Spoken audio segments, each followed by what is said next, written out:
Students, higher purchase system से मिलती जुलती परचेज करने की एक अन्य सिस्टम है जिसे हम इंस्टॉलमेंट पेमेंट सिस्टम कहते हैं, यानी किस्त भुगतान पद्धति कहते हैं। यहाँ एक प्रश्न आता है कि what is the definition of instalment purchase system, किस्त भुगतान पद्धति किसे कहते हैं। तो आप कहेंगे कि किसी संपत्ति को क्रय करने की वह पद्धति जिसमें क्रेता संपत्ति के विक्रय मूल्य का भुगतान किस्तों में करता है, परंतु संपत्ति का मालिकाना हक यानी ओनरशिप उसे साइनिंग अमाउंट पे करते समय ही मिल जाता है, उसे इंस्टॉलमेंट पेमेंट सिस्टम कहते हैं। यानी the type of system in which a purchaser gain ownership at the payment of signing amount and remaining amount paid by purchaser in installment is known as installment payment system. Okay इस chapter का जो main question है theory में, हमने higher purchase system के time भी आपको बताया था, वो चाहे कोई यूनिवर्सिटी हो, अगर हायर परचेज सिस्टम और इंस्टॉलमेंट पेमेंट सिस्टम पढ़ने के लिए सिलेबस में है तो एक बार फिर रिपीट कर दे रहे हैं, आप 3 क्वेश्चन को ज़रूर प्रिपेयर कर लीजिए। First, define hire purchase system and pass the journal entry in the book of hire purchaser and hire vendor. यानी किराया क्रय पद्धति क्या है और किराया क्रेता एवं किराया विक्रेता की पुस्तकों में कौन कौन से लेखे किए जाते हैं असेट्स परचेज करते समय। एक क्वेश्चन ये हुआ। दूसरा क्वेश्चन हुआ कि किराया क्रय पद्धति एवं किस्त भुगतान पद्धति दोनों में क्या अंतर है। इस तरह का जब क्वेश्चन आपको मिले तो पहले आप हायर परचेज सिस्टम को डिफाइन करेंगे, फिर इंस्टॉलमेंट पेमेंट सिस्टम को डिफाइन करेंगे। दोनों को डिफाइन करने के बाद दोनों में क्या डिफरेंसेस हैं, कौन कौन से बेस पे डिफरेंसेस हैं, उसको आप नोट करके डिफरेंस लिखेंगे। थर्ड जो क्वेश्चन है वो ये है कि define instalment payment system and pass the journal entry in the book of purchaser and seller at the time of purchase of an assets. तो इस तरीके से इस 3 क्वेश्चन को, 3 प्रश्नों का आंसर आप तैयार कर लेंगे तो एक न एक क्वेश्चन आपके एग्जाम में फिक्स है कि आएगा। अब हम इंस्टॉलमेंट पेमेंट सिस्टम की तरफ चल रहे हैं। तो इंस्टॉलमेंट पेमेंट सिस्टम में आपने ये देखा कि इंस्टॉलमेंट पेमेंट सिस्टम में जैसे ही परचेजर साइनिंग अमाउंट पे करता है यानी एग्रीमेंट अमाउंट पे करता है, वैसे ही उसको ओनरशिप मिलता है और उसके बाद जो बचे हुए पैसे होते हैं उसका पेमेंट वो इंस्टॉलमेंट में करते जाता है। तो इसके लिए सबसे पहले हम देखते हैं कि journal entry in the book of purchaser. इसके लिए फर्स्ट जर्नल एंट्री है assets purchase under instalment purchase system. जब इंस्टॉलमेंट परचेज सिस्टम को, इसको हम शॉर्ट में IPS भी कहते हैं, इंस्टॉलमेंट परचेज सिस्टम, जब कोई परचेजर किसी एसेट्स को इंस्टॉलमेंट पेमेंट सिस्टम के बेस पर परचेज करता है तो पहले हम एंट्री करते हैं assets account DR, interest suspense account DR to vendor account. Vendor mean seller हो गया, सेलर का जो भी नेम होगा बुक में उसे लिखेंगे। अगर नेम क्लियर नहीं है तो आप वेंडर वर्ड यूज करेंगे। यहाँ पर असेट्स अकाउंट DR में जितने भी कैश प्राइस हैं असेट्स के उसको हम यहाँ लिख देते हैं। इंटरेस्ट सस्पेंस अकाउंट में टोटल इंटरेस्ट को लिखा जाता है और दोनों को ऐड करके हम लोग वेंडर में नोट कर देते हैं, वेंडर अकाउंट में। तो जब भी असेट्स परचेज होगा under the IPS system, first of all we pass entry assets account DR, interest suspense account DR to vendor account. Next, when agreement amount paid आप जानते हैं जैसे एसेस परचेज की बात होती है, हमें एग्रीमेंट अमाउंट पे करना होता है। तो एग्रीमेंट अमाउंट जब पे करने की बात होगी तो vendors account DR to cash और बैंक अकाउंट आप करेंगे। Next, when interest due, installment payment system में अगर फर्स्ट इंस्टॉलमेंट की बात हो रही है तो इंटरेस्ट ड्यू की बात होगी। पहले इंटरेस्ट ड्यू की एंट्री करेंगे, फिर पेमेंट की बात करेंगे। तो ड्यू के लिए जर्नल एंट्री हम लोग बनाते हैं interest account DR to interest suspense account. तो जितना इंटरेस्ट होगा हम यहाँ लिखेंगे और उसको इंटरेस्ट सस्पेंस यहाँ पर टोटल लिखा हुआ है उसमें से उसको माइनस करते जाएंगे, यूं कहिए रिटर्न अप करते जाएंगे। अब आते हैं नेक्स्ट पे, व्हेन इंस्टॉलमेंट पेड। तो अभी इंटरेस्ट ड्यू था, अब जब हम पेमेंट करेंगे तो vendors account DR to cash और बैंक अकाउंट, कैश और बैंक अकाउंट। तो इंस्टॉलमेंट के साथ साथ हम इंटरेस्ट का भी पेमेंट यहाँ कर देते हैं, उसमें इंक्लूड होता है। Next, depreciation charge on assets. आप जानते हैं कि जैसे ही असेट्स परचेज किया जाता है, परचेज डेट से ही उसके ऊपर डेप्रिसिएशन चार्ज होने लगता है। तो उसके लिए हम जर्नल एंट्री बनाते हैं डेप्रिसिएशन अकाउंट DR टू असेस अकाउंट।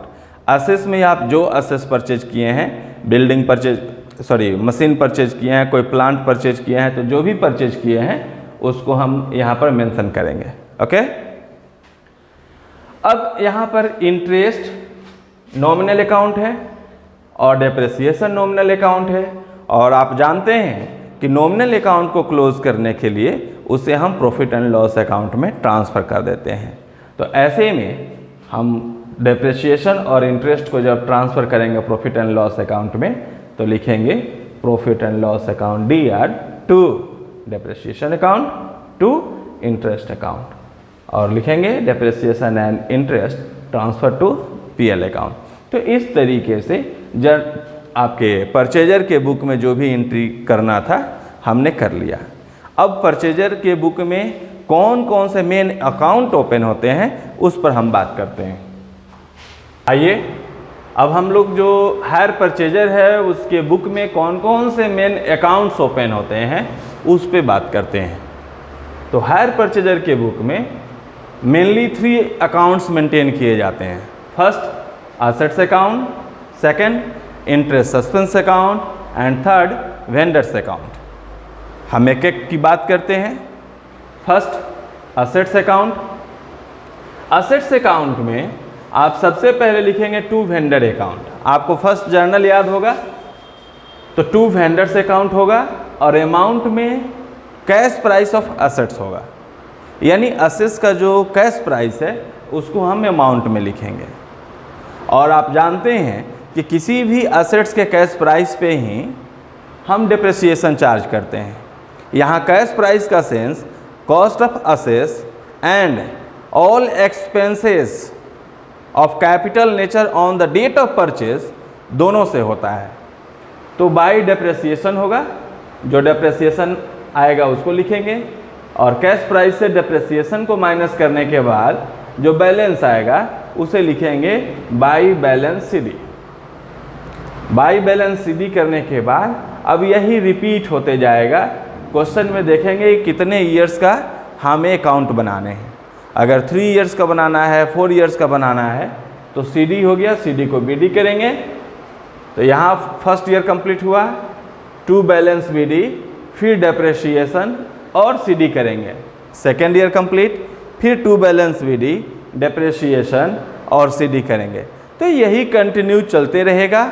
जितने ईयर्स का अकाउंट मेंटेन करना हो उतने ईयर्स पर जाके उसे हम रोकेंगे। जो बैलेंस CD होगा वही हमारा आंसर होगा। बैलेंस CD मीन्स उस ईयर्स के टाइम में असेट्स का एक्चुअल प्राइस रहा क्या, यानी उस डेट पे असेट्स का प्राइस क्या हो सकता है आफ्टर डेप्रिसिएशन, वही बैलेंस CD जो है शो करती है। तो असेट्स अकाउंट इस तरह से हम प्रिपेयर करेंगे।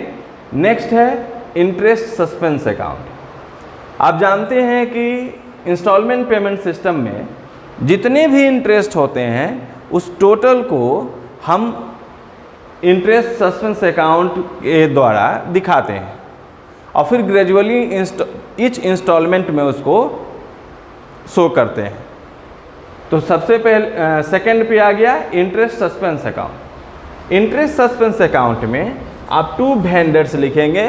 फर्स्ट नंबर जर्नल याद होगा आपको, जहाँ पे assets account DR, interest suspense account DR, to vendor account हम लोग लिखे थे। तो यहाँ टू वेंडर्स अकाउंट हो गया। यहाँ टोटल इंटरेस्ट होगा 2 ईयर 3 ईयर 4 ईयर जितना का होगा टोटल इंटरेस्ट हम यहाँ लिखेंगे और फिर इंडिविजुअली बाई इंटरेस्ट अकाउंट, अब यहाँ पर फर्स्ट ईयर का इंटरेस्ट जो होगा उसे दिखाएंगे और बैलेंस CD निकालेंगे। यानी टोटल इंटरेस्ट से फर्स्ट ईयर के इंटरेस्ट को माइनस करेंगे, जो बैलेंस आया वो हो गया बैलेंस CD। फिर CD को BD करेंगे, सेकेंड ईयर का इंटरेस्ट लिखेंगे, बैलेंस CD हुआ, फिर CD को BD करेंगे, थर्ड ईयर का इंटरेस्ट होगा वो लिखेंगे और बैलेंस CD निकालेंगे। तो इस तरीके से आपका इंटरेस्ट सस्पेंस अकाउंट जो है बनते चला जाएगा। लास्ट है वेंडर्स अकाउंट। तो आप असेट्स अकाउंट और इंटरेस्ट सस्पेंस अकाउंट समझ लिए, इसी से रिलेटेड आपका वेंडर्स अकाउंट है। कैसे है? आप बाई असेट्स अकाउंट लिखेंगे। यहाँ देखिए वेंडर आया है ना, तो डेबिट में यहाँ आया है तो क्रेडिट में चला जाएगा जिस अकाउंट से रिलेटेड है। तो बाई असेट्स अकाउंट हो गया। यहाँ भी वेंडर आया है डेबिट में तो क्रेडिट में चला जाएगा और किस अकाउंट से रिलेटेड है? इंटरेस्ट सस्पेंस अकाउंट से। तो by assets account, by interest suspense account. Assets account में total cash price, interest suspense account में टोटल इंटरेस्ट, दोनों को ऐड कर लीजिए। ऐड करने के बाद आप देखेंगे कि फर्स्ट इंस्टॉलमेंट का पेमेंट कितना आपने किया है। इंस्टॉलमेंट पेमेंट जो आपने किया है वो यहाँ पर दिखाएंगे। अगर आपने एग्रीमेंट अमाउंट भी पे किया है तो उसे भी दिखाएंगे और तब निकालेंगे टू बैलेंस CD। अब CD को BD करेंगे। फिर BD करने के बाद सेकेंड इंस्टॉलमेंट का जो आप पेमेंट किया टू बैंक अकाउंट या कैश अकाउंट लिखेंगे और फिर बैलेंस CD को BD करेंगे। फिर थर्ड इंस्टॉलमेंट का जो आपने पेमेंट किया उसको दिखाएंगे और बैलेंस CD होगा।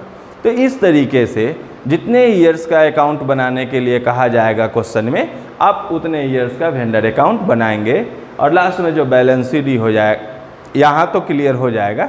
अगर अमाउंट ड्यू है तो वो बैलेंस CD में जाएगा। जनरली ड्यू नहीं होता है, ये फाइनल हो जाता है। ओके, तो इस तरीके से इंस्टॉलमेंट पेमेंट सिस्टम में हम लोग परचेजर के बुक में कौन कौन सी एंट्रीज होते हैं और कौन कौन से अकाउंट ओपन होते हैं पढ़ लिए। अब आइए देखते हैं वेंडर्स के बुक में एंट्री क्या होता है। अब हम लोग देखते हैं journal entries in the books of vendor. Vendor के बुक में कौन कौन से एंट्री किए जाते हैं जब वेंडर गुड्स को इंस्टॉलमेंट पेमेंट सिस्टम पे सेल करता है। First, sale of goods on installment system and record of interest suspense account। जब गुड्स को इंस्टॉलमेंट पेमेंट सिस्टम पे सेलर सेल करता है तो हम क्या जर्नल एंट्री बनाते हैं और इंटरेस्ट को कैसे रिकॉर्ड करते हैं। Purchasers account DR, to sales account, to interest suspense account. जब हम सेल्स अकाउंट लिखेंगे तो यहाँ पे गुड्स का कैश प्राइस लिखेंगे, गुड्स का कैश प्राइस लिखेंगे और इंटरेस्ट सस्पेंस अकाउंट में टोटल इंटरेस्ट को दिखाएंगे। यहाँ कैश प्राइस लिखेंगे, यहाँ टोटल इंटरेस्ट दिखाएंगे और दोनों को ऐड करके हम परचेजर्स अकाउंट में डेबिट करेंगे। Clear? Next, when agreement price received. जब एग्रीमेंट प्राइस रिसीव होता है तो हम क्या जर्नल एंट्री बनाते हैं? कैश और bank account DR, to purchasers account. आप कैश भी लिख सकते हैं, बैंक भी लिख सकते हैं, दोनों में से कोई एक लिखिए, दोनों लिखने की ज़रूरत नहीं है। Next, when interest is due. जब इंटरेस्ट ड्यू है तो पहले ड्यू की एंट्री करेंगे और उसके बाद इंस्टॉलमेंट के साथ उस अमाउंट को रिसीव करेंगे। तो interest suspense account DR, to interest account. ये जो हेडिंग दिए हैं वही यहाँ नरेशन में आप लिखेंगे। यहाँ ऐसा नहीं है कि नरेशन नहीं है, जो ऊपर वाला हेडिंग दिया गया है उसी को नरेशन में आप यूज़ करेंगे, कोई प्रॉब्लम नहीं होगी। अमाउंट रिसीव्ड ऑन इंस्टॉलमेंट, अगर इंस्टॉलमेंट के अमाउंट जब रिसीव होता है तो उस समय क्या एंट्री होता है? कैश या bank account DR to purchasers account. तो वहाँ भी कैश और बैंक दोनों में से कोई एक वर्ड यूज़ कीजिए। Next, interest transfer to PL account. जब हम इंटरेस्ट को PL अकाउंट में ट्रांसफ़र करते हैं, क्योंकि ये नॉमिनल अकाउंट है और नॉमिनल अकाउंट को PL में ट्रांसफ़र करके ही हम क्लोज करते हैं, तो interest account DR to PL account. Next, last में जब फर्स्ट ईयर का लास्ट हो तो वहाँ पे हम सेल्स को ट्रेडिंग अकाउंट में ट्रांसफ़र करते हैं। When sales transfer to trading account at the end of year, sales account DR to trading account. तो इस तरीके से हम जर्नल एंट्री बनाते हैं और जर्नल एंट्री ईच ईयर का अलग अलग बनाते हैं। सेल्स और ट्रेडिंग से रिलेटेड हम हायर परचेज सिस्टम अकाउंट जब पढ़ाए हैं तो उसमें स्पेशल इस पर फोकस किए हैं, आप उसको देख लेंगे, क्लियर हो जाएगा। और यही जर्नल एंट्री बार बार आपको बनाने हैं। अब जब आगे आप बढ़ेंगे तो ये परचेज का नेक्स्ट ईयर में ये एंट्री नहीं बनेगा, ये नहीं बनेगा। आप यहाँ से इंटरेस्ट ड्यू से शुरू करेंगे और इंस्टॉलमेंट रिसीव करेंगे, ट्रांसफ़र करेंगे। ये हमेशा लास्ट में बनता है, इस बात का ध्यान रखेंगे। ओके, अब हम बात करते हैं कि वेंडर के बुक में कौन कौन से अकाउंट ओपन किए जाते हैं। आइए देखते हैं वेंडर अकाउंट्स में कौन कौन से अकाउंट ओपन किए जाते हैं। तो इसमें बेसिकली दो ही अकाउंट ओपन किए जाते हैं, एक परचेजर्स अकाउंट और दूसरा जो है इंटरेस्ट अकाउंट। आप परचेजर्स अकाउंट कहिए या बायर्स अकाउंट कहिए, बात एक ही है। परचेजर्स अकाउंट में हम सबसे पहले टू सेल्स अकाउंट, जो कैश प्राइस दिया रहता है, लिखेंगे और टू इंटरेस्ट सस्पेंस अकाउंट और इसके सामने टोटल इंटरेस्ट लिखते हैं। यहाँ कैश प्राइस लिखते हैं और यहाँ टोटल इंटरेस्ट लिखते हैं। उसके बाद जो कैश रिसीव हुआ उसको हम बाई कैश करेंगे। अगर साइनिंग अमाउंट रिसीव हुआ तो बाई कैश करेंगे, अगर इंस्टॉलमेंट रिसीव हुआ तो फिर बाई कैश करेंगे, दो दो करेंगे। एक बात याद रखिएगा, इसमें डेट का कॉलम छोड़ा गया है क्योंकि आप जानते हैं डेट को मेंशन करना। यहाँ सिर्फ हम लोग अकाउंट कैसे मेंटेन करना है उसी पे चर्चा कर रहे हैं। डेट जब हम क्वेश्चन बनाना शुरू करेंगे तो उस पर एक्सप्लेन कर देंगे, तो डेट को लेके कंफ्यूज नहीं होना है। तो टू सेल्स अकाउंट हो गया, टू इंटरेस्ट सस्पेंस अकाउंट हो गया और इधर साइनिंग अमाउंट हो गया, इंस्टॉलमेंट रिसीव हो गया।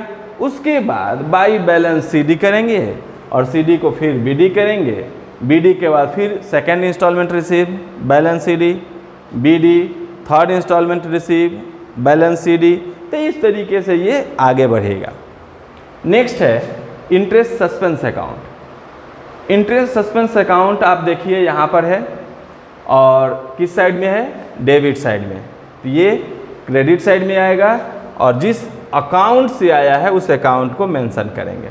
तो by purchasers account total interest यहाँ होगा और टोटल इंटरेस्ट के बाद टू इंटरेस्ट, फर्स्ट इंस्टॉलमेंट का जो इंटरेस्ट है आप यहाँ दिखाएंगे और फिर बैलेंस CD करेंगे, CD को BD करेंगे, सेकेंड ईयर का इंटरेस्ट दिखाएंगे, बैलेंस CD करेंगे, फिर बैलेंस BD करेंगे, थर्ड ईयर का इंटरेस्ट दिखाएंगे और बैलेंस CD करेंगे। इस तरीके से जितने ईयर्स का क्वेश्चन में दिया हो बनाने के लिए आप कंटिन्यू वहाँ तक बनाएंगे और आपका अकाउंट क्लोज होगा, आपका क्वेश्चन कंप्लीट हो जाएगा।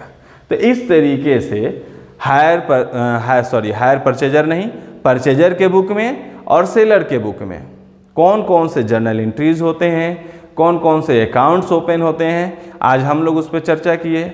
नेक्स्ट वीडियो में हम कुछ क्वेश्चन को, एग्जाम्पल को बताएंगे।